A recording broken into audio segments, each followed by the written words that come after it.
সবাই কেমন আছেন? তো সবাই আমার সালাম নেবেন। তো আবার চলে আসলাম রান্নার ভিডিও নিয়ে।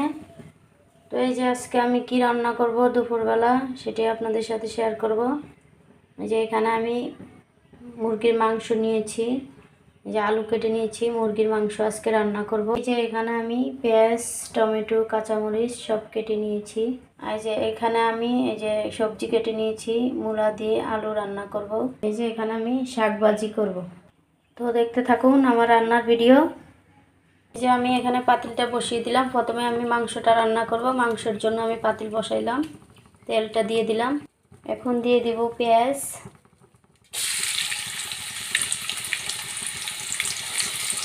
পেঁয়াজটা দিয়ে দিলাম। তো এই যে এখানে আমি অন্য চুলায় মূলার শাকটা বসাই দিলাম। তো সিদ্ধ করে নিব আগে। মাংসের জন্য আমার পেঁয়াজটা লাল হয়নি, আর একটু লাল হবে। এখানে আমার এই পেঁয়াজটা লাল হয়ে গেছে। এখন আমি এই মশলাগুলো দিয়ে দিব। এই মশলা দিয়ে দিলাম। এই মশলাগুলো কিন্তু বরফ ছিল, সেই কারণে পানিতে দিলাম। এখানে আমি সবগুলো মশলা দিয়ে দিলাম। এখন ভালো করে কষিয়ে নিব। মরিচ হলুদের গুঁড়োটা দিয়ে দিলাম। এখন মশলা ভালো করে কষিয়ে নিব মশলাটা।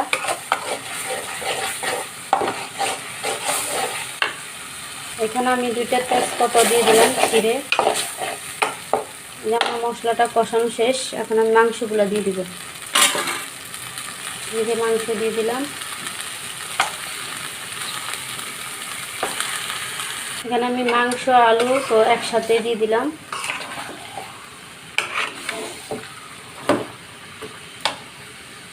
তো এই যে এখানে আমি কিছুক্ষণ ঢেকে রাখবো মাংসটা। তো এই যে এখানে আমি মুরগির মাংসটা নেড়ে দিলাম, আর একটু কষাবো, তারপরে পানি দিয়ে দিব।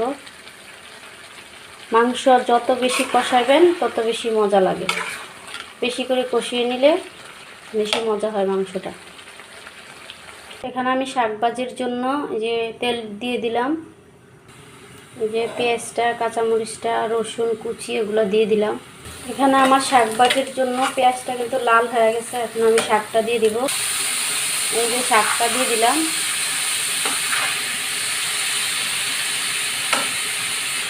এই যে এখানে আমার শাক ভাজিটা এখনো আর একটু ভাজা ভাজা করব। এখানে আমার মাংসটা কিন্তু কষানো শেষ। এখন আমি এই যে পানিটা দিয়ে দিব। এখানে আমি এই যে মাংসতে পানিটা দিয়ে দিলাম। তো এই যে এখানে আমার মাংস রান্নাটাও শেষ।